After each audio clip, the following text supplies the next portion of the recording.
nankasa kissing way ekoso na nado abreso a ka Duncan Williams bebo mpaye se Ghana nse Duncan Williams ko bebo mpaye se Ghana nse ko bebo mpaye adome MPP fo nyina se nkasa kissing way ekoso MPP penso a ka Duncan Williams bebo mpaye se MPP fo nyina ngu enne na fu a odinamunti kissing way obi anka ho asem continue declaration way obi anka ho asem say Indepedence Square eno makwaye no kire say under this government no wo ma gain independence na Duncan Williams wakoteba because yafunu hiawo aja wo na atimi ka say mahama ntimi mfa 4 years enye o man nti yemfa binka na ho wo yafunu ehiawo utimi bompa ya no watono mpa ye na jiskadi because an robbery can so dia now ka chese obe yusu nyamedini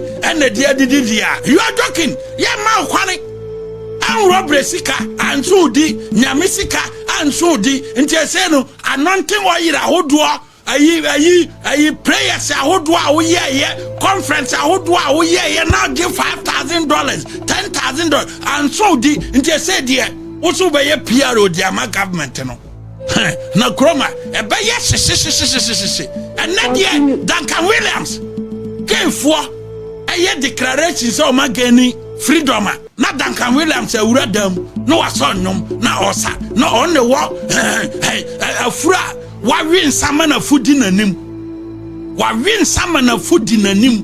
continue wo kwa robbery awrobo nkrofo nyina wie ya wo se wasakra sasika na ntudi continue nkrofo a wo bu o mo fa so Ghana ha nyina no sasika ntudi mpa ya wabo awo other countries nyina nkosi hu continue se de yensa no fa 4 years enka mahama homa gave declare so manya freedom under this government and Christian can't be seen ne an robbers can so no di nti nasa odi abaro no onya nkwase sika nasa no Duncan Williams onya nkwase sika nasa no yes onya nipa bu ni faswa say ya no behave na ye no bet na kroma obebo nsam wo ya wo to o nyankopon nim wo teme ma Abronye wo Duncan Williams wo yi na wo kra nyankopon sakra wo Duncan Williams wo ti nyame sakra na me mentwintu onkum nipa da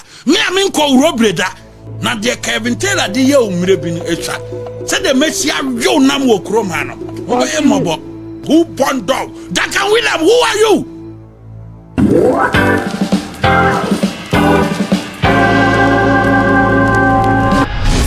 Hello, Abushanfo, ladies and gentlemen. I want to believe, say, by the grace of Jesus Christ, inti Obia Hoye. I bring you greetings wherever you are. Now, video ya me debra mu a whole video to me. Now, I believe, say, Obia Odo Jesus Christ, especially Christiani, and I say you have common sense, and I say a little bit of training. Yet, te okakra ewo fie and sana wunyinia. I think say video we ebewa reho. But very important, some of these things, no, I want to keep them. You see, many of you think send me videos, no, because I want to make money. No, because I want some records to be kept. Me fancy generations a beba later. Video ni na say Abrantie your friend Abronye. Minim say wa follow Ghana yam politics. Enumi ade no obehunu sa Abrantie ya making. Na onse na say gave for bi eko case omo ho like Indepedence Square inti mamam for beka hunsem bebre, like people are talking about that. It is very bad. Ghana you say a traditional country, religious country, Christian, Islam, traditional religion, and we don't accept some of these practices. Inti omoko kesi our Indepedence Square no amam for express a lot of concerns about that. Now, Abrantie Abronye, also by say Obabe express also concern about that. Now, I was thinking, say, Obe attacking issue no, rather than say Obe attacking some personalities. Now, out of the many pastors in Ghana, no, many other religious heads in Ghana, no, they are single no out. I did not tell Archbishop Duncan Williams. Now, at the Odino no, me crampono, me see him. Mean to me, those words no to me MP Freeman Mumba. Now, the Biano Yana, I am say. adentina ɛyɛ so easy ma amanfo bi sɛ ombedi di a Christopher mpanimfo atem ɛwɔ man Ghana mu but mpanimfo from other religions no they don't insult them. Abrante yasema o Kenya ne say Archbishop Duncan Williams emeka ho hwe like o meka bibia about gay for ya omko kese ɛwɔ Indepedence Square no. Say Archbishop meka hwe said the Muslim community, the leadership of the Muslim religion no. So omo so emeka ho hwe. Enti say o atem didi bi ebedi na say obetimi asingle out Archbishop Duncan Williams na wedi na tema. I was expecting say ebian ko bedi chief imam so atem and also obedi the other religious heads and so atem.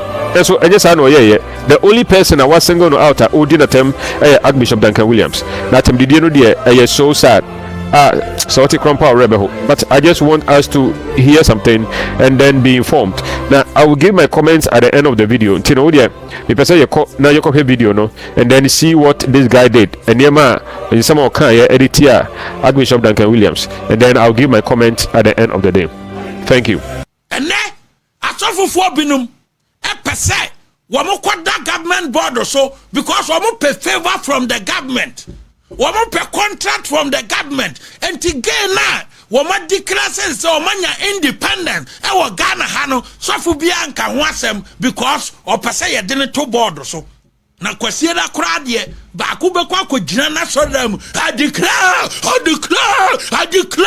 no wa bie ne hwinim ne na som anyina mpaya obebo no enkosi hu o bie ne hwinim ne na som o te se basika pampa no wa babia I command the Holy Spirit, I command the enkobabia. Tabia mo commanded the Holy Spirit enkobabia because mumu binum no yenimamo mo ye nyame aduma yenimamo mo ye nyame aduma wo kroma yenimamo na mo pe board so ada no ene de gay asem nka ho asem ema mo na mo ye so loud on the gay no munya board so kodaye no mo si gay mra obi anya ni gay obi anya ni trumuntu obi anya ni lesbian wonu agu ase mo amaka mo di nokore no ena nwumre atofofo a mo aka mo di nokore no e mo obi amohu mo nkasa mo makaka nyemo mo nkasa no obi atimi nya obi atwe wo yo mo sai man no aja ho akọ wo mo di gay e ba be sai man no because gay fo was ka antimpanfo agisika di eto mo ntimi nka gay fo asem ama ne gay fo aba be declare say wo manya fa hodie e wo Ghana sase so atofofo a mo ka nokore mo nsore nkramofo mpanfo a mo ka nokore mo nsore the Muslim leadership a mo ka nokore a mo nisika ti mo nsore atofofo a mo wo Ghana mo nisika ti mo nsore waka na ebinom aton Ghana ni monyam adi because gay fo wo ska enti na gay fo anya kwane aba be declare independence wo freedom e wo Ghana na nkasa kissing way e ko so na nado abreso a ka Duncan Williams be bompa yese Ghana nse Duncan Williams ko be bompa yese Ghana nse ko be bompa ye adome MPP fo nyina se nkasa kissing way e ko so MPP penso a ka Duncan Williams be bompa yese MPP fo nyina ngu enne na fu a odinam nti kissing way obi anka ho asem continue declaration way obi anka ho asem say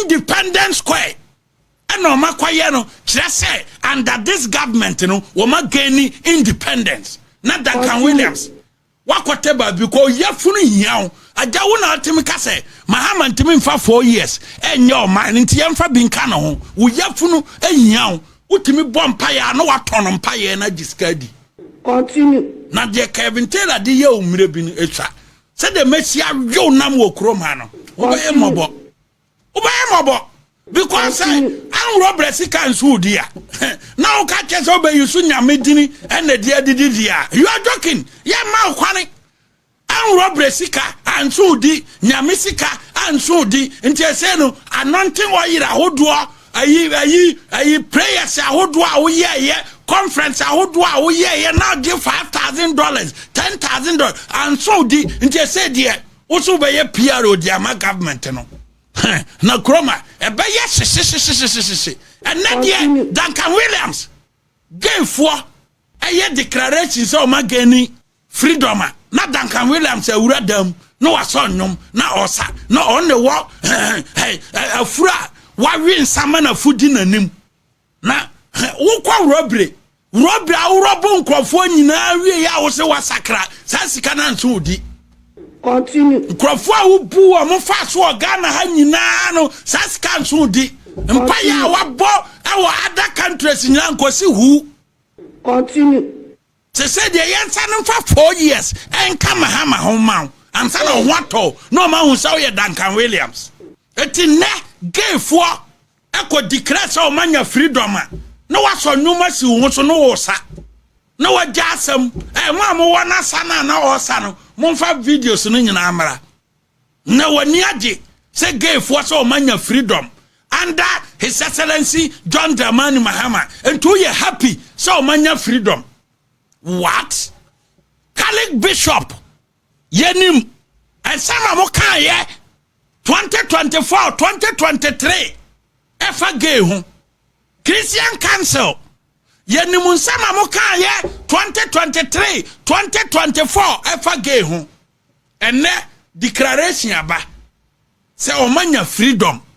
Why na ma o makukuduro e ma o muko gina ayi Indepedence Square say wo manya freedom ente say Ghana hade obia betima ye dai aye gay e wo ha why na ma o musa kukuduro no so o muko gina Indepedence Square no a unique in the country in the sense that when a Dr. Kwame Nkrumah ejina ye kasa say o man Ghana yade ho afri nkoasomu ene obi ko gina sa Indepedence Square no efi bema ko gina ofi ne yonko bema no a ne all katre Ghana the Muslim community the Christian community ni say to say gay for ababe do omo ho nti omutimi ware omutimi bema timi ware bema oba timi ware oba sa na omoka and then the Catholic Bishop ebesi na me home statement Samudi abadia Afrifa-Mensah Christian Council gave for declare so manya freedom under this government and Christian Council be seen ne am Robert Council no di nti nasa odi aba no onya nkwase sika nasa no Duncan Williams onya nkwase sika nasa no yes onya nipa bu ni faso a say ya no behave na ye no bet na kroma obebo nsam onya sika kro no sika bia na chese ayeye nu onya nipa bu na faso na saa no mo nso de asawe agina mo a na onya kro no sika nti na no be ka se mayentia se Mahama ntimi mfa 4 years man Mahama so ka kire se Ghana for to abama na o de 2 years be se Ghana for to abama na ono de 2 years e be se Ghana yes Esia and minim say the Christian community asofofo omo Ghana omo ni sikachi minim say the Muslim leadership for ebinum ni sikachi ebe babonten abe condemn this art no ye o genuine people omo ye nyame adwuma wo Ghana ha and we know them ye o genuine people wo mo som e won kramodin we know them omo tenase amasa independence na gay force o manya no enkoso enne Duncan Williams ni timi influence asofufuo binum say ebinum akwa kisi wo mano a ema obi ameka ho asem because wakogi ska be chama some pastors Duncan Williams ya jisika abe chama some pastors to keep quiet say binum akwa kisi awo independent ya asofufuo no binum enye din na omunyi ska nse omo ho. But a sofu papa no, they will come out. Ye ni ma sofu fwa, wamu dia jinya medie, wambe babonting. Ye ni ma sofu fwa, wamu dia nyamia juma, no wamu jinya medie. Na mumu binu mamuti kroma, ena Mahama nya 4 years. So individuals like Duncan Williams, you know. Hey, let me tell you people. Say wamu shromu wa Ghana hano, mo kana Abronye mfirim. Mon kana Abronye mfirim because o pese ye nkono pepepa ye be kono pepepe because me nya obi a ye de pane wo me ma me komachi o hane dia mbo woni me dilia first and fair no to tim say me nya bia ye de pane awura me honama me ka dey omo amu be hunahuna mo omo amu de agbalagba be hunahuna mo omo aye mo betoto omo dromo mo abubuo nu wo mo wo ho mo no mo nkoji sasen ba me territory ye unya diduru ya no ye frɛ no akura la shop enkoba bia tini asesa me katrɛ no me katrɛ oman a Christopher man na ya da sorry na gayfo say o manya independence o Ghana na Ghana for my din na mo hwa mo what wo betima kwa akogina Pakistan wo betima kwa akogina Nigeria presidential palace ho akisi wo ho say wanya independent wo betima kwa Burkina Faso presidential palace no wakwa akogina no wakisi wo ho say wanya independence ewo Burkina Faso adana no yebeku ahyew wo ye genia ubetima ko Burkina Faso presidential palace no wakogina na gayfo mo afemo no se wanya independence adana no wonkwa ubetima ko Ivory Coast akogina Ivory Coast presidential palace na mema mienu mwakisi mo adana yebehye mu nyina but Ghana de omatima babe gina Ghana afi oma no akase omanya independence ba bi oma no gina ye enya fa ahodie no omako gina ho afi oma no and then amanfo fi say it is okay musuo onyankopon abufu hyew ebe sore wo man Ghana onyankopon abufu hyew na eba no ede ekom na eba o man Ghana na mudidi Duncan Williams no machia a wo na se so mo ya asofo a obia nim say odi kan kwa urobre edi tuo edi nkrofo sika nyina osesa sika nitwa wati asori wodi mu sika nyina osi eswa afedo odi awura politics mu sa nipa we gayfo ba no convince asofofo binum a woni mo men kan wasem Ghana de ebedi week no na atwa mo protect government no mo protect abai no mo bia nkoka gay hu asem who born dog Duncan Williams who are you wo ya wo to o nyankopon nim wo teme Abronye wo Duncan Williams wo yi na wo kra nyankopon asakra wo Duncan Williams wo nyame asakra na me ntwintu onkum nipa da me nkɔ urobreda me na nyankopon sakra me wo Duncan Williams wo nyankopon wo sra wo so wo da wo hu bibi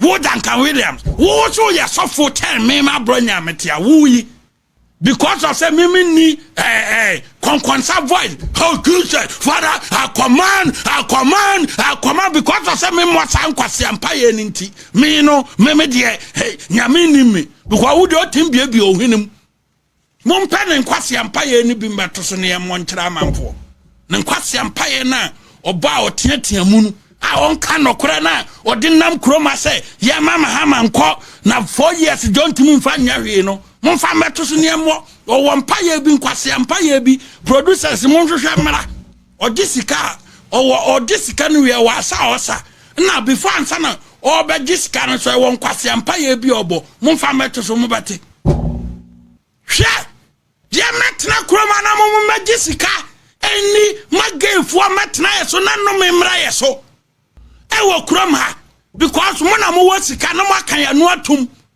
oh asofofo omu ni bie asofofo omu di nyame adie no ena nwumre omu hweme they will come out in their numbers and necessary Catholic bishop for mo sorry necessary Christian council mo sorry necessary Pentecostal council mo sorry necessary Presbyterian Church of Ghana mo sorry necessary Methodist Church of Ghana mo sorry necessary mo sorry all the one man churches now mujiri yesai onyankopon ana atonsa afremo no onyametimu ana mo ye nyame aduma no ha fa voice ne to so man hwe in powers I set in motion the overriding powers of the blood of Jesus to override in the womb of the enemy his hopes, wishes, projections, expectations.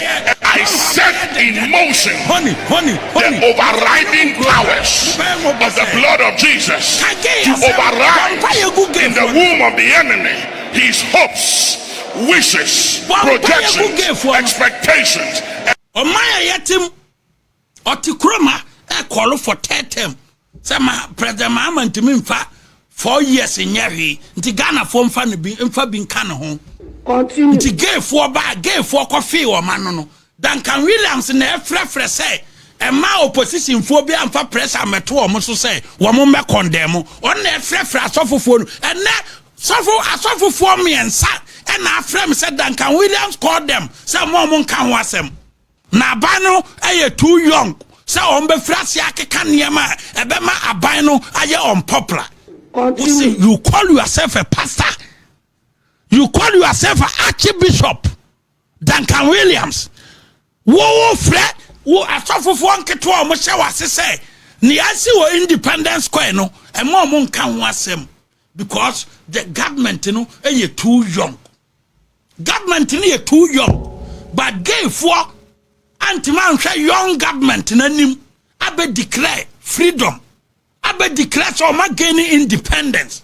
Gay for abe declare, but who the obedient no wo frat of a unum catch them say abani too young and tomorrow so gay assembly so nebema bana your unpopular Duncan Williams and then me aduma na ye wo nanu a wobakasa say Mahama ntimi mfa 4 years mu man na no ana Ghana fo hu say no sika bia nyame sika ne etuo sika wode kɔ kwan so adwadifo sika wode tuo ayire omogye ye nyina anso di nti say ne de ahwe beduru babu pasa ogina say president because sika bia anso di under President John Dramani Mahama watch gave for again independence at the Indepedence Square. Obi also oba moto abamana be ayi anti-gay bill na at that parliament no oduru ya no 2 seconds obesan ogina nyame nkrofo anim ana na ekasa na Duncan Williams no e bo mu nsam pra enne oba ye no be na wasan okodi trokra se be na agu. This is starting for and net Duncan Williams ababa catch say man pass law no now pass our international community benya a problem. We need the anti-bill law. Ghana a Christian community. Ghana a Nkramofo kuro. Ghana a the traditionalist land. I don't know. Sign same say in Abronye way it mikae. It no just think about it.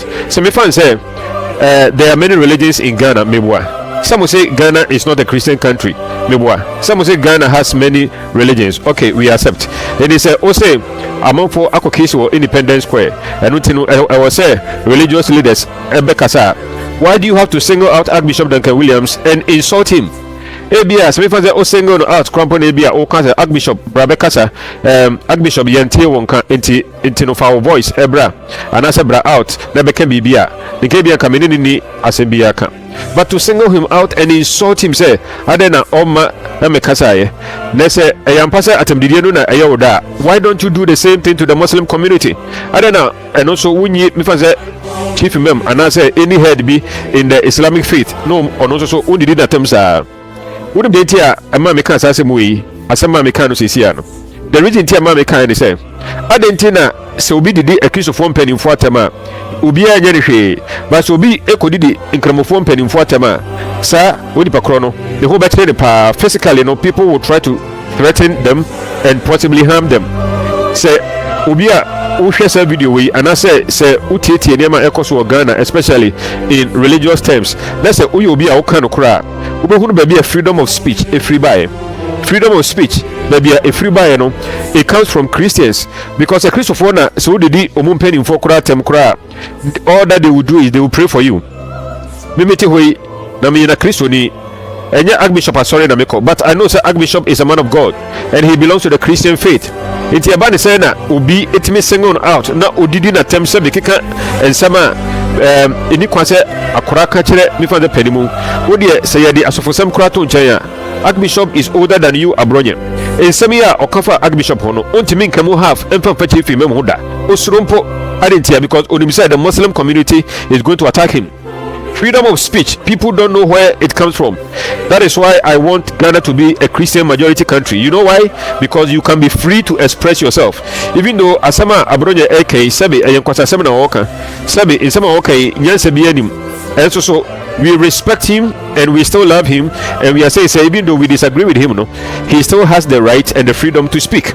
That's also Ansama Okafa, the head of the Christian community. Archbishop is not the head of the Christian community in Ghana. I can't say that, but I can say that he is one of the leaders. Onumpono in some Abranti esi akikafano, and yet Christians will not come and attack him. Christians will not come and do anything bad to him. Christians will still pray for him. As I said, he knows what would have happened to him.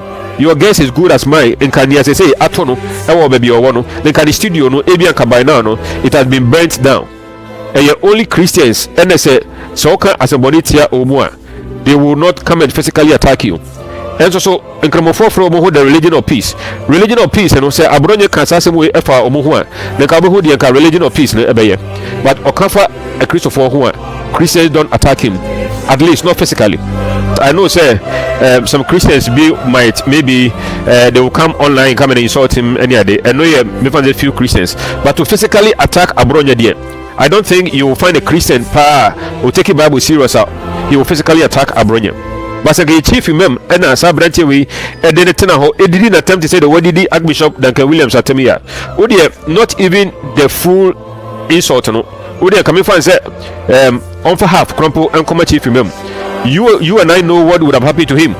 Then all the Muslim community in Ghana, and I say at least majority of them will march to his house and go and burn his house down and even possibly physically attack him. Sana Kaibesi. Na asemi so okay is me fan say ohini bi na bia oka asasem no editia no, let's say any traditional head bi me fan say ya na asante hene oche hene ana say any great king bia owo Ghana ene bia atemdide ya odiama Archbishop Duncan Williams odi bi man no a eno so nka ubehunu de besi. Why is it that people talk about the freedom of speech and they don't know where freedom of speech came from? If you attack me fan say any great traditional leader, and I say if you attack the Muslim community, sir and if you attack them, people will physically attack you. People will physically come to your house and physically attack you. It is only in Christianity that when you attack one of their leaders, all that they will do is pray for you. Abronye knows that. He knows say obetime did Archbishop Duncan Williams attempt. Now we are obetime kwa kodani yirifi and also obetime kwa kodani mpaso. Obetime ako woni fufu edi. Nothing physically will happen to him. Obieni hodma obeba be attacking physically. He knows that. He knows that. But they can't do that to Islam. They can't do that to other religious heads. They cannot do that. Why? Because those religious heads, the people that follow that religion will physically attack him. Now obia unim nyansa biano. Asemu ya makai what be kwa dwudwum say ask yourself say freedom of speech if you hear freedom of speech if you hear freedom of speech comes from Christianity. Freedom of speech came from the Western world, and it is Christianity that formed the Western world. Christianity doesn't come from the Western world. Christianity is a Jewish religion. It comes from Israel. The same way now young Africans ye Bible dear no sana Europeans and I say the wise no almost Bible dear. The difference is that theirs no they fully believe the Bible. Ejomoto abosom 7 ne mane manyina egui ye de Bible edi but abosom 7 those kind of things no ye nyantungui and I say yan shada antu angusa so no. That is why now we still have these things going on in Ghana. Obi betimi akana muso asem dia kire like a great leader to say Archbishop Duncan Williams. Many Christians in Ghana, we all love him, we all respect him. No, somebody can say such bad things about him, insult him, denigrate him, and still go home and sleep on his bed. But he does the same thing to people from other religions or like figures and leaders from other religions. He can't do that. He will not even dare. They say, do you have to insult the person? Why can't you just bring your opinion? Why can't you just submit your comment? Say, okay, I did say this is what I think. Do you have to insult the man? Somebody who can even be your father. And I say, even if he can't be your father, he is like your uncle. He is far older than you. Do you have to insult him and lie about him and say all these lies about him? Intermediate, that is what I want to tell you. These are the people now MPP parody themselves with. These are the people now they claim to be speaking for the NPP party. I don't know what has happened to the NPP party. Like the party has gone so low. Say, Nkrofobi to say, Abronye way, or no momuno our voice in NPP party. It me ba say he's talking for and I say speaking for the NPP party. What happened to the NPP party? Now the intellectuals party. What happened to the NPP party? Now Sebi and support party, and the educated people's party, the party for the elites. What happened to that? And then Nkrofobi to say obi ti say Abronye mo enomne obi ti say chairman won to me mo san Nkrofo we and it me ba out say omu na ekasa ma NPP party no me antina me dem ka say me asantini dan NPP ebu mi kon. But in the year 2024 no me campaigning my NDC. I don't live in Ghana, I live in Canada, so I couldn't have voted, but I use my platform and I use all my strength to campaign for the NDC. Even though I am NPP, I campaigned for the NDC so that NDC will win power and come and change the economy for us. The NPP party now, they are the party for the elite. They are the party for intelligent people. No? They are the party for educated, sensible, deep, rational people. No? And it is no more that party. And the party has become a party for nonsensical people, shallow-minded people. The only way to communicate is to insult, because they believe they cannot be heard except they have to insult other people. So this is what I want to bring to you. I hope you have learned something. Keep some of these videos, okay? Keep them, because it is very important. You will need them in the future. So that is what I want to say. If today is your first time coming on my channel, I want you to subscribe to my channel, like my video, drop your comment. Now if possible, so I share my fufro. Now yentimi insure there together. I know you will do that, so I want to thank you in advance. Thank you very much. Now dear Kevin Taylor the year umrebin echa. Say the Messiah yo nam wo kromano. Who Duncan Williams, who are you?